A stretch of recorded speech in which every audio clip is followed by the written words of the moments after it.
আরজি করের ঘটনায় প্রতিবাদে নেমেছে গোটা দেশ। আর এমন অবস্থায় মুখ খুলে কার্যত বিপাকে পড়েছেন সৌরভ গাঙ্গুলি। সৌরভের সেই বক্তব্যকে ভালোভাবে নেননি সাধারণ মানুষ থেকে শুরু করে টলিউডের সেলিব্রিটিরা। আরজি করের ইস্যুতে ঠিক কী বলেছিলেন সৌরভ গাঙ্গুলি? সৌরভ গাঙ্গুলি বলেছিলেন, এটা ভীষণ ভুল, এটা ঠিক নয়। সর্বত্র নিরাপত্তা ব্যবস্থা জোরদার করতে হবে, সিসিটিভি লাগাতে হবে। তবে এটা একটা বিচ্ছিন্ন ঘটনা। ভারত একটা দারুণ দেশ, সেটা পশ্চিমবঙ্গ বা অন্য কোনো রাজ্য হোক। বেশ ভালো শহরে ভালো রাজ্যে আমরা বাস করি।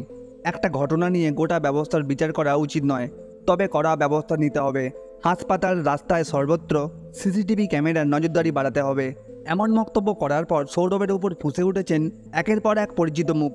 অভিনেত্রী শ্রীলেখা মিত্র এই বিষয়ে তীব্র সমালোচনা করে বলেছেন, sorry to say Sourav Ganguly, Sourav আমি সত্যি দুঃখিত যে তোমাকে মানুষ যেভাবে, তোমার দাদাগিরি, তোমার ক্রিকেট, তোমাকে মহারাজা, মানুষ তোমাকে যেই আসনে বসিয়েছে, তুমি এটাকে একটা বিচ্ছিন্ন ঘটনা বলছো।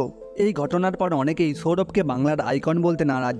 অনেকে আবার কটাক্ষ করে বলেছেন, গ্রেগ চ্যাপেল ঠিকই চিনেছিলেন এই স্বার্থপর সৌরভকে। শ্রীলেখা মিত্রর পর সৌরভের বক্তব্যের উপর প্রতিবাদ জানিয়েছেন স্বস্তিকা মুখোপাধ্যায়। তিনি সরাসরি সোশ্যাল মিডিয়ায় লিখেছেন, আমি কোনোদিন দাদাগিরিতে যাইনি, যাওয়া হয়নি, আর কোনোদিন যাব না। অ্যাক্সিডেন্টলি যাব না সেটা নয়, নিজের ইচ্ছাতেই যাব না।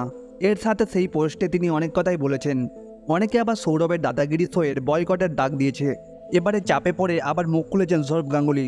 সৌরভ সংবাদ মাধ্যমকে বলেছেন, কিভাবে আমার বক্তব্য ব্যাখ্যা করা হয়েছে আমি জানি না, তবে এটা ভয়াবহ ঘটনা।